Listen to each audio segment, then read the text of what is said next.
Confused हैं आप कौन सा कैमरा लूँ मैं प्रोफेशनल वेडिंग फोटोग्राफी के लिए? कोई कुछ बोल रहा है, कोई बोल रहा है हायर मेगापिक्सल वाला लो, कोई बोल रहा है हायर एफपीएस वाला लो, कोई बोल रहा है सोनी का लो, कोई बोल रहा है कैनन का लो, कोई बोल रहा है निकॉन के कलर्स बहुत अच्छे आते हैं, कोई बोलते हैं पैनासोनिक के कलर्स बहुत अच्छे आते हैं। तो मैं क्या करूँ? I am confuse. मुझे कौन सा कैमरा लेना चाहिए अगर मुझे प्रोफेशनल वेडिंग फोटोग्राफी में अपने गेम को ऊपर रखना है, अपने मार्केट को, अपनी वैल्यू को कॉम्पिटिटिव रखना है, तो what camera shall I buy? ये वीडियो आप एंड तक देखिए एंड आई एम श्योर आप एक बहुत ही सेंसिबल डिसीजन लेंगे when you buy your camera.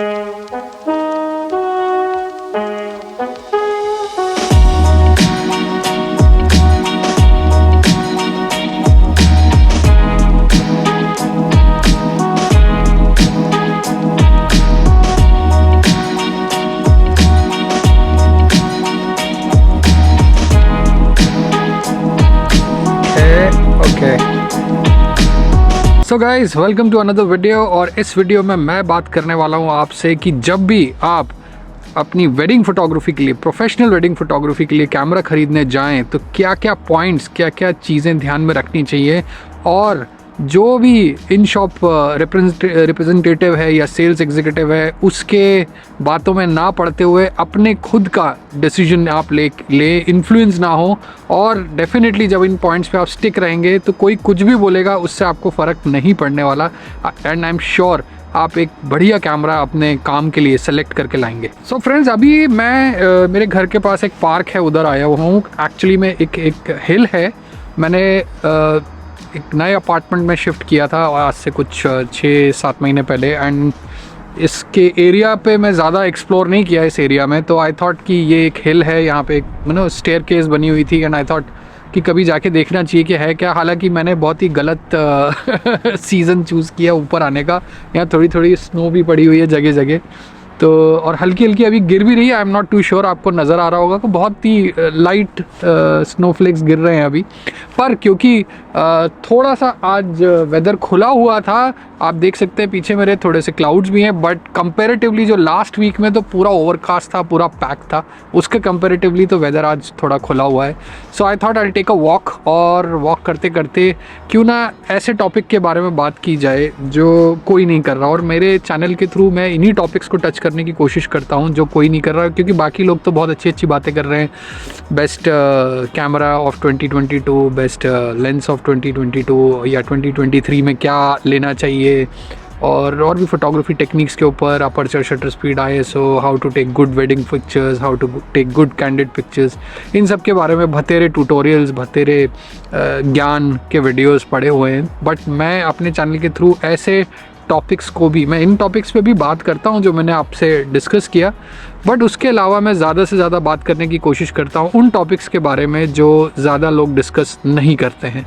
तो आज का ये टॉपिक यही इसी बारे में है कि जब भी हम यहाँ पे प्रोफेशनल वेडिंग फोटोग्राफी के बारे में बात कर रहे हैं कि जब भी आप कैमरा ख़रीदने जाते हैं तो कई लोग बड़े क्लियर होते हैं कि उनको क्या चाहिए। ये मॉडल चाहिए मुझे, ये लेंस चाहिए, वो जाते हैं मार्केट से उठाते हैं और आ जाते हैं, बिकॉज वो अपनी रिसर्च करके जाते हैं। बट कुछ लोग ऐसे भी होते हैं जो जाते तो हैं दिमाग में कुछ रख के, बट वहाँ जाके सेल्स रिप्रेजेंटेटिव के थ्रू या कैमरा ब्रांड्स के जो भी ISDs सो कॉल्ड होते हैं, इन शॉप डेमोन्स्ट्रेटर्स, उनके थ्रू इतने इन्फ्लुएंस हो जाते हैं कि they end up buying something else, and बाद में जाके, मैं ये नहीं कह रहा हूँ कि सारे जो ISDs होते हैं वो गलत सजेशंस देते हैं, कुछ बहुत अच्छे सजेशंस भी देते हैं, बट एंड में जाके मैंने काफ़ी लोगों को देखा है वो रिग्रेट करते हैं कि यार ये गलत डिसीजन हो गया हमारा, ये नहीं लेना चाहिए था।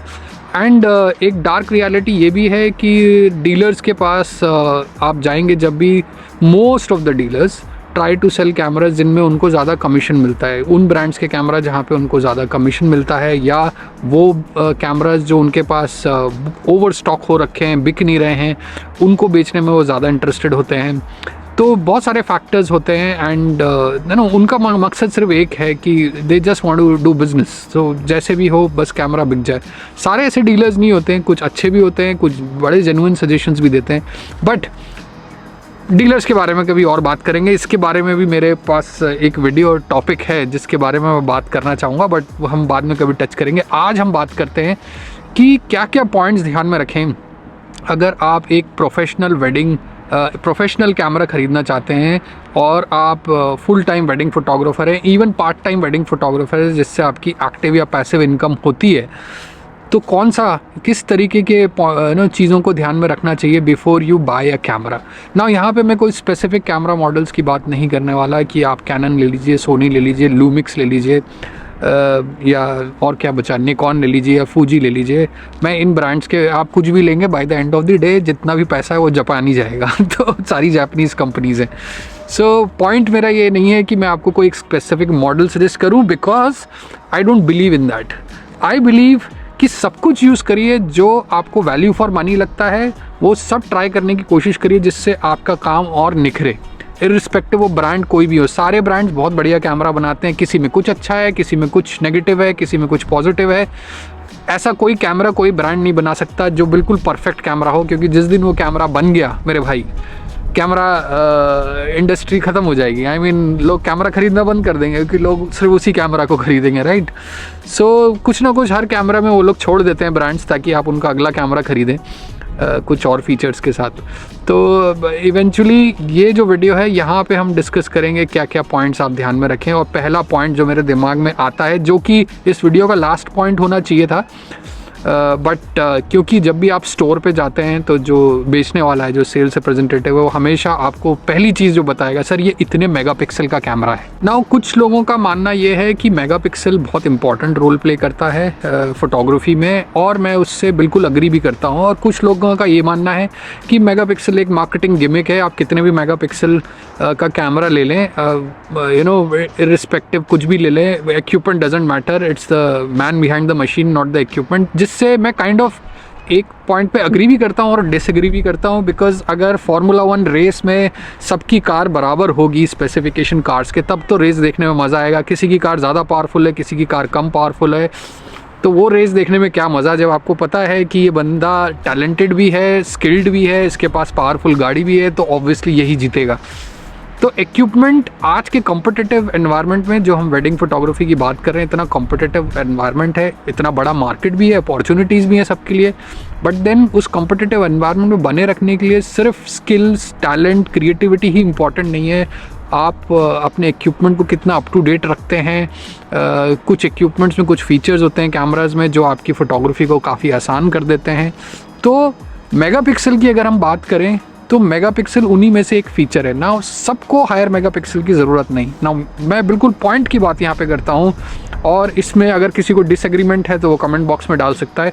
बट मैं इसलिए ये अपने एक्सपीरियंस से बोल रहा हूँ क्योंकि मैंने almost for a long time of my career I have worked in a camera brand, और मुझे पता है जब हम रिसर्च करते थे, जब हम इस टॉपिक के ऊपर, और कैमरा ब्रांड्स के लिए खासकर इंडिया में wedding photography market is a huge market.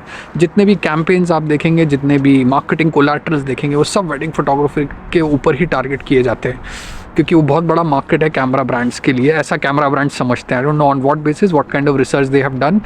I don't think so any camera brand in the world India को लेके has done enough research to gauge कि सबसे बड़ा इमेजिंग फोटोग्राफी मार्केट कौन सा है। But any which ways, coming back to our point, तो megapixel की अगर हम बात कर रहे हैं तो वेडिंग फोटोग्राफी में बिल्कुल स्ट्रेट अवे 24 मेगापिक्सल से ज़्यादा मेगापिक्सल की ज़रूरत ही नहीं है, दूर दूर तक नहीं है।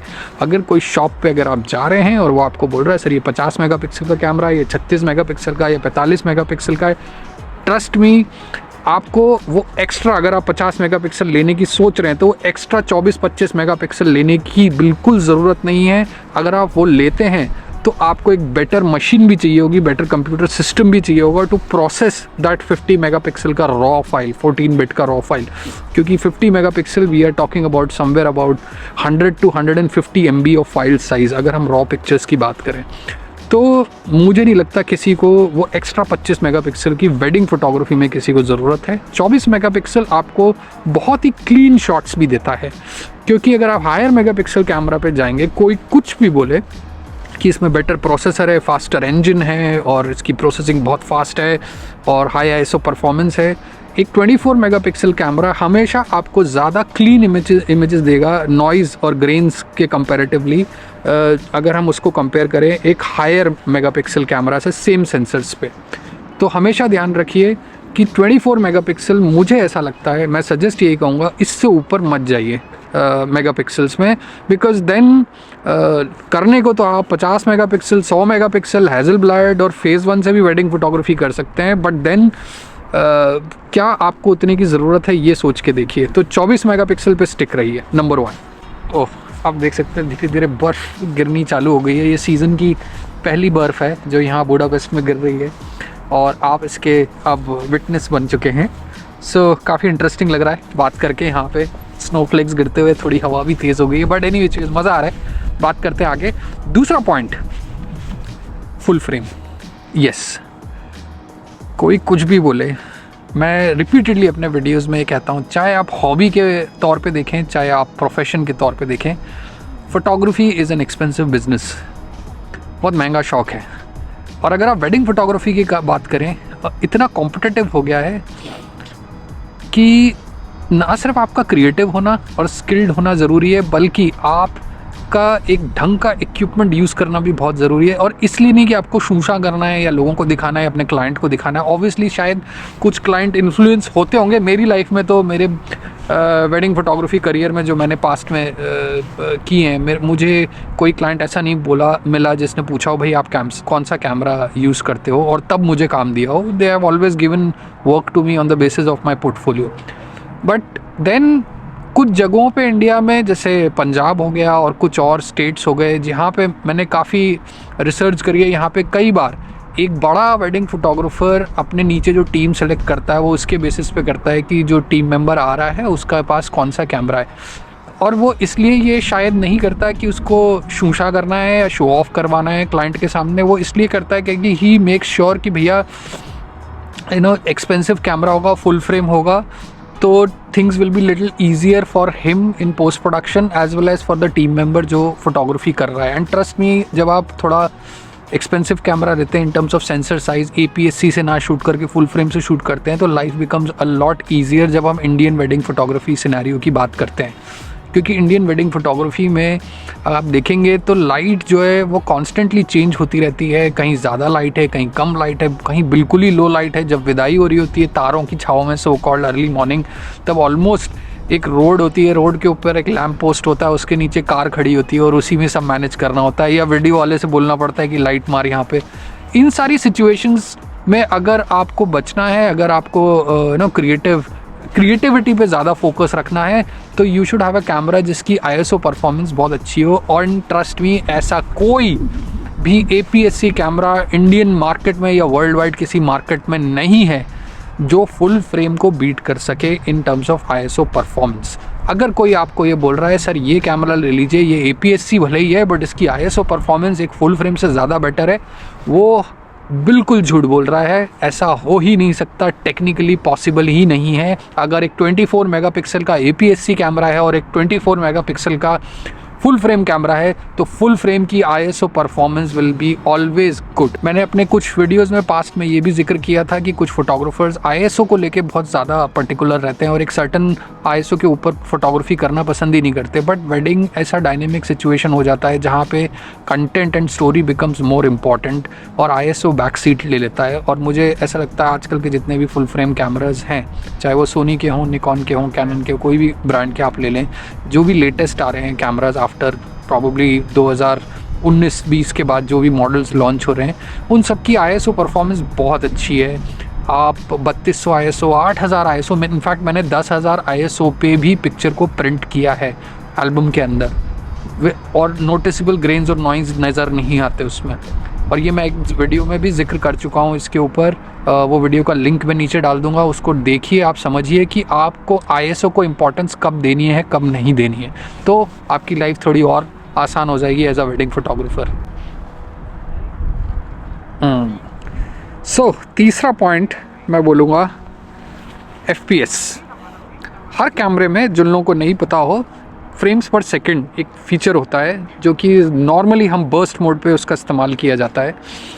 और बर्स्ट मोड मतलब जब आप शटर को बटन को दबा के रखते हैं तो टक टक टक टक टक शॉट्स लेना चालू कर देता है कैमरा। तो कोशिश करिए जब आप वेडिंग फोटोग्राफी के लिए कैमरा चूज़ करने जाए तो जो FPS हो वो 8 FPS से ज़्यादा हो। बिकॉज उससे नीचे देयर आर चांसेस कि you gonna miss the shots.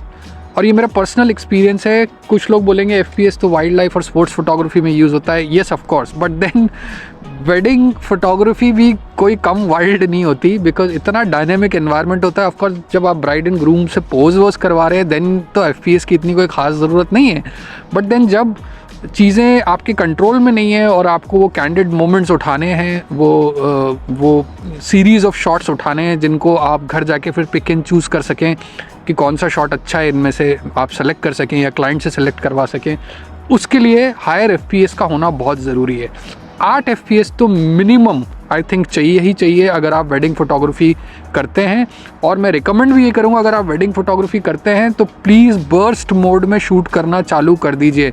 कोई ये बोलता अरे तुम बर्स्ट मोड में शूट करते हो, नहीं नहीं नहीं, वो दैट इज़ नॉट फोटोग्राफी। मैंने कई लोगों को सुना ये कहते हुए कि जो लोग बर्स्ट मोड में शूट करते हैं, ओवर एक्सपोज तो नहीं हो रहा, ओके, जो लोग बर्स्ट मोड में शूट करते हैं वो रियल फोटोग्राफर्स नहीं होते। रियल फोटोग्राफर्स जो होते हैं जो आराम से शॉट को कंपोज करते हैं और एक बार में एक शॉट लेते हैं, बट बहुत ही बेहतरीन शॉट लेते हैं। वेडिंग वो सिचुएशन नहीं है। सो जब आप बर्स्ट मोड की बात करें तो हायर FPS वाला कैमरा लेने की कोशिश करिए। मिनिमम 8 FPS तो होना ही चाहिए। And also keep in mind, कई बार ऐसा होता है फोटोग्राफर बोलता है 10 FPS वाला मैंने कैमरा लिया है, बट उस स्पीड में तो शूट कर ही ना रहा है ये कैमरा, जितना मैंने एक यूट्यूबर के हाथ पे देखा था जब मैंने उसका रिव्यू वीडियो देखा, या जब मैंने कंपनी का ब्रांड वीडियो देखा उस कैमरे का, तो बड़ा हायर FPS पे शूट कर रहा था। मेरा तो करता ही नहीं है, maybe because you are using a poor quality of memory card. जब आप हायर FPS कैमरा यूज़ करें तो अच्छे मेमोरी कार्ड यूज़ करें जिनकी रीड एंड राइट स्पीड बहुत सॉलिड हो, बहुत हाई हो। अब इससे क्या मतलब है, वो आपको कैमरा की मैनुअल में लिखा हुआ मिल जाता है कि मिनिमम रीड राइट स्पीड कितनी एक्सेप्ट करता है ये कैमरा, और आप उस FPS का भरपूर इस्तेमाल कर सकते हैं उस मेमोरी कार्ड को यूज़ करके। ध्यान रखिए, कैमरे का मेमोरी कार्ड गाड़ी के पेट्रोल की तरह काम करता है। अगर आप फरारी ख़रीद ली या मर्सिडीज़ ख़रीद ली बट डाल रहे हैं उसमें मिट्टी का तेल, तो उससे परफॉर्मेंस की उम्मीद मत रखिएगा। तो जब भी आप ढंग का कैमरा लें तो ढंग का मेमोरी कार्ड भी ज़रूर लें। Last but not the least, camera ऐसा लें जिसमें ज़्यादा से ज़्यादा आपको ऑप्शंस और बटन्स मिलें to customise your camera. Customise से मेरा मतलब है, कुछ कैमराज में ऑप्शंस होते हैं डायल मोड पे। अगर आप ऊपर देखेंगे MASP जो लिखा रहता है, manual mode, aperture mode, shutter priority mode, program auto mode. उसके अलावा भी 1 2 3 करके कुछ ऑप्शंस होते हैं, या C1 C2 C3 करके भी कुछ ऑप्शंस होते हैं, उनको हम बोलते हैं कस्टमाइजेशंस। और भी कैमरे के पीछे जो बटन्स होते हैं उनको हम कस्टमाइज़ कर सकते हैं अपने फ़ायदे के लिए।